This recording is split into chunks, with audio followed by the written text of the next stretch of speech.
Hello dear student, welcome to online class subject geography. यहाँ तो बच्चों हमारा 14वां चैप्टर चल रहा था, जनसंख्या संरचना, और उसके बारे में हम बात कर रहे थे। हमने अभी लिंगानुपात के बारे में बताया था। आज हम बात करेंगे आयु संरचना की, जो कि हमारे आज से चलेंगे। आयु संरचना में देखिए बच्चों, थोड़ा सा इसको बड़ा कर लेता हूँ।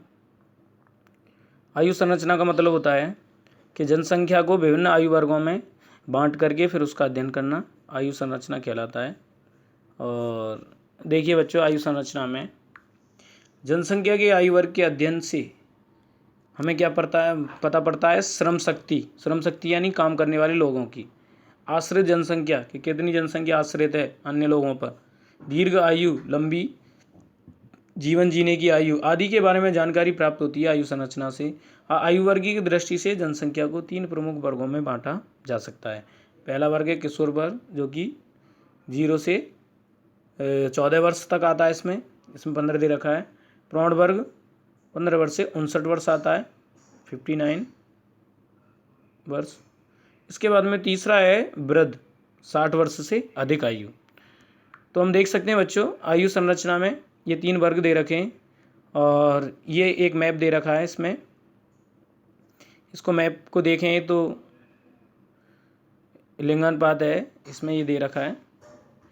और लिंगानुपात वाला जो चैप्टर है, वो टॉपिक है, उसमें ये उसका ये मैप है। इसमें हम देख सकते हैं किस तरीके से लिंगानुपात है कि जो 850 से कम है, तो 850 से कम वाले राज्य कौन से हैं? इसमें कोई भी नहीं है। इसके बाद में जो डॉट डॉट वाला है वो 851 से 900 के बीच में, तो डॉट डॉट में ये आपका जम्मू कश्मीर आता है, या पंजाब और हरियाणा आता है। इसके अलावा खड़ी लाइन में 901 से 950 वाले राज्य आते हैं, जिसमें खड़ी लाइन में आपका राजस्थान आता है, गुजरात, मध्य प्रदेश, महाराष्ट्र, आंध्र प्रदेश, उत्तर प्रदेश, बिहार, झारखंड, पश्चिम बंगाल और असम। असम के बाद में ये आपका नागालैंड। तो इस तरीके से ये कुछ राज्य आते हैं। इसके बाद में कुछ वर्गाकार जो बॉक्स हैं वो आता है आपका 951 से 1000 के बीच में, जिसमें आपका कर्नाटक है और तमिलनाडु है, छत्तीसगढ़ है, उड़ीसा है।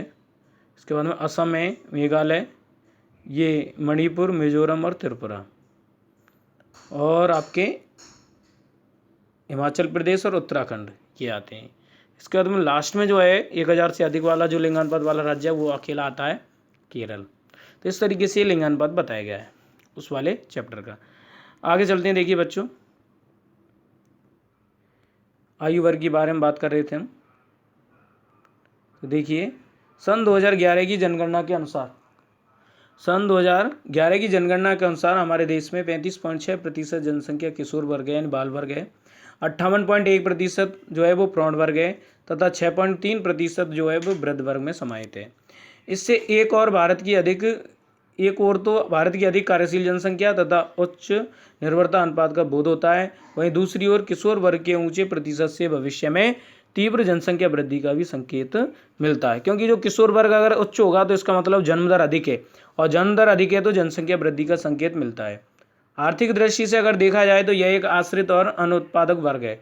जो किशोर वर्ग है वो आश्रित वर्ग है, क्योंकि प्रौढ़ वर्ग पर निर्भर रहता है, और अनुत्पादक का मतलब होता है यह कोई उत्पादन नहीं करता, जिसकी भोजन, वस्त्र, शिक्षा, चिकित्सा आदि पर सर्वाधिक खर्च होता है, जो प्रौढ़ वर्ग करता है। इसके अलावा देखिए, भारत जनांगीय संक्रमण की तृतीय अवस्था में है,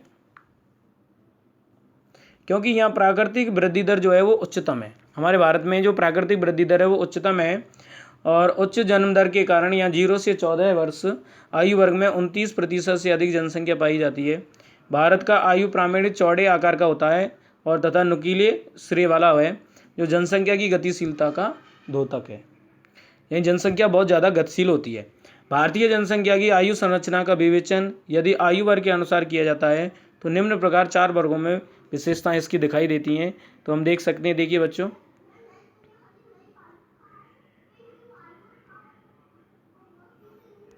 सबसे पहले बाल आयु वर्ग।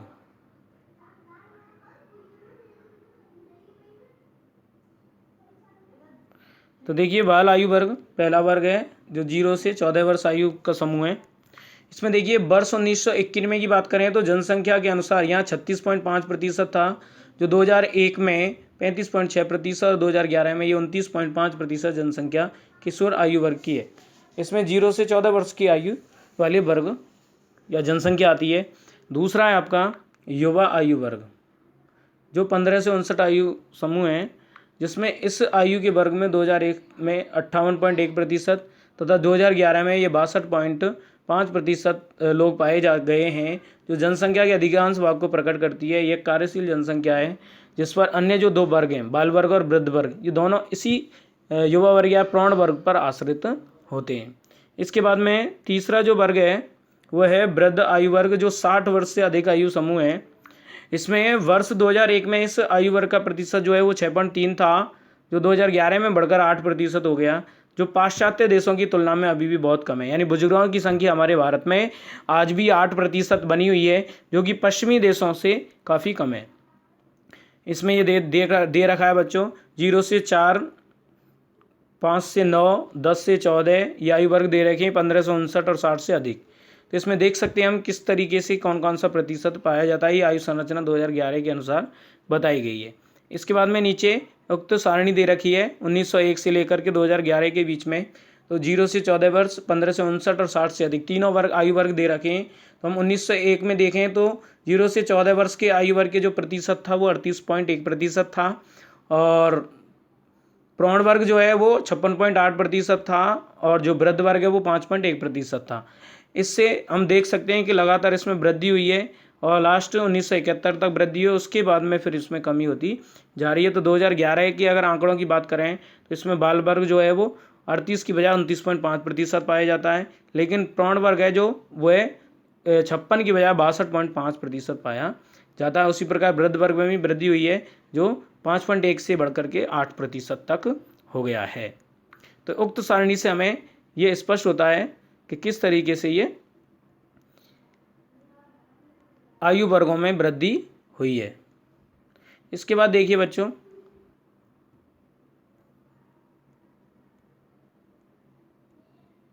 भारत की लगभग 33% जनसंख्या, कितने प्रतिशत? 33% युवा है। कैसी है? युवा। जनगणना 2011 में बाल जनसंख्या 0 से 6 वर्ष आयु की विशेषता गणना की गई। जो देश में कुल बाल जनसंख्या जो है वो 15,87,87,89,287 दर्ज हुई, जो देश की कुल जनसंख्या मात्र 13.12% है। देश में 2001-2011 के दौरान बाल जनसंख्या में 3.08% की नकारात्मक यानी कमी दर्ज की गई है। कुल बाल जनसंख्या की दृष्टि से अगर बात करें तो उत्तर प्रदेश इसमें 2,97,00,000 है बाल वर्ग। इसके बाद में बिहार 1,85,00,000 इस राज्य क्रम से प्रथम और द्वितीय स्थान पर रहे हैं। किंतु कुल जनसंख्या में बाल जनसंख्या के प्रतिशत की दृष्टि से अगर बात करें तो मेघालय में 18.75, बिहार में 17.90, जम्मू कश्मीर में 16.01, झारखंड में 15.89%, राजस्थान में 15.31। ये ध्यान रखना बच्चों, 15.31। मिजोरम में 15.17, उत्तर प्रदेश में 14.90% राज्यों का स्थान रहा है। इसके बाद में तमिलनाडु 9.56%, गोवा 9.57, केरल 9.95 राज्यों में न्यूनतम बाल जनसंख्या प्रतिशत दर्ज हुई है, यानी जन्म दर यानी इनमें कमी हुई है। अब आता है भारत में साक्षरता का प्रतिरूप। तो देखिए बच्चों, भारत साक्षरता किसी भी सभ्य समाज के विकास का मापदंड नहीं है। कहने का मतलब भारत में साक्षरता का प्रतिरूप कैसा है, इसके बारे में बात करेंगे। तो जो साक्षरता है वो किसी भी सभ्य समाज के विकास का मापदंड है। इसका प्रभाव जनता के मानसिक, शारीरिक और आर्थिक स्थिति पर पड़ता है साक्षरता का, क्योंकि अगर सभ्य समाज होगा तो उसका मतलब उसकी साक्षरता अच्छी होगी। दूसरी ओर यह देश की अर्थव्यवस्था, नगरीकरण, जीवन स्तर, जातीय संरचना, समाज में स्त्रियों की स्थिति, शैक्षणिक सुविधाएं, यातायात एवं परिवहन साधनों, तकनीकी विकास आदि का भी सूचक है। मानव शास्त्रीय दृष्टिकोण से साक्षरता जनसंख्या का एक ऐसा सामाजिक पक्ष है जिसके आधार पर सामाजिक विकास का मापदंड निश्चित किया जा सकता है। जो साक्षरता है वह जनसंख्या का ऐसा सामाजिक पक्ष है जिसके आधार पर हम सामाजिक विकास का मापदंड निश्चित कर सकते हैं। वस्तुतः साक्षरता के विकास से मनुष्य सीमित परिवेश से बाहर आकर के, जो मानव है वह जो अपना परिवेश है वातावरण है, जिस वातावरण में वह रहता है, साक्षरता के विकास से वह उससे बाहर आकर के अपने क्षेत्र की सामाजिक, आर्थिक और राजनीतिक जो प्रवृत्तियां, उनसे अन्योन्याश्रित संबंध स्थापित कर सकता है। वह बाहरी समाज में बैठ सकता है, समायोजन कर सकता है, जिससे एक इकाई के रूप में मानवीय नहीं बल्कि संपूर्ण समाज विकास क्रम में आगे आ जाता है। अब बच्चों देखिए आगे, ये तो था साक्षरता का प्रतिरूप। अब है साक्षरता को प्रभावित करने वाले कारक। साक्षरता को कौन से कारक हैं जो प्रभावित करते हैं? तो देखिए बच्चों, साक्षरता की वृद्धि और प्रसार क्षेत्र में संपूर्ण सामाजिक आर्थिक अंतर प्रक्रिया का परिणाम है, जिनमें मुख्य कारण निम्न है। सबसे पहले अर्थव्यवस्था का प्रसार। जो हमारे देश की अर्थव्यवस्था है, जैसी अर्थव्यवस्था यानी विकसित है, अल्प विकसित है या विकासशील है, कैसी है, उसके आधार पर साक्षरता निर्भर करती है। नगरीकरण का स्तर, जिन देशों में नगरीकरण अधिक है वहाँ साक्षरता का स्तर उच्च पाया जाता है। इसके बाद हम जीवन स्तर जिन देशों में उच्च पाया जाता है वहाँ साक्षरता का स्तर भी उच्च पाया जाता है। जातीय संरचना जहाँ कम पाई जाती हैं, जहाँ जाति भेदभाव नहीं होता, वहाँ साक्षरता का स्तर उच्च पाया जाता है। समाज में स्त्रियों की स्थिति भी साक्षरता को प्रभावित करती है। मूल्य प्रणाली भी साक्षरता को प्रभावित करती है। शैक्षणिक सुविधाओं की उपलब्धता भी साक्षरता को प्रभावित करती है। जिन देशों में शैक्षणिक सुविधा उपलब्ध नहीं हो पाती वहाँ साक्षरता का स्तर जो है वो निम्न होता है। उच्च शिक्षा प्राप्त करने के लिए यातायात संचार के साधनों का विकास भी उस पर निर्भर करता है। इसके अलावा तकनीकी विकास का स्तर, हमारे देश में कितना तकनीकी विकास है जिससे एजुकेशन को बढ़ावा मिल सके, वह भी साक्षरता को प्रभावित करता है। और सार्वजनिक नीति यानी सरकार की नीति आदि कारक जो हैं वो साक्षरता को प्रभावित करते हैं। इसके बाद देखिए बच्चों, ये भारत में साक्षरता का कुछ प्रतिशत दे रखा है। जनगणना वर्ष दे रखा है, इसमें साक्षरता प्रतिशत दे रखी है कुल पुरुष और महिला। तो 1901 में देखें तो कुल साक्षरता जो थी वो 5.35% थी, जिसमें पुरुष थे 9.83 और महिलाएं थीं 0.60%। इसके बाद 2011 की बात करें तो आज वर्तमान में हमारे भारत की जो साक्षरता है वो 74.04 हो चुकी है, जिसमें पुरुषों की जो साक्षरता है वो 82.14% है और महिलाओं की है 65.46%।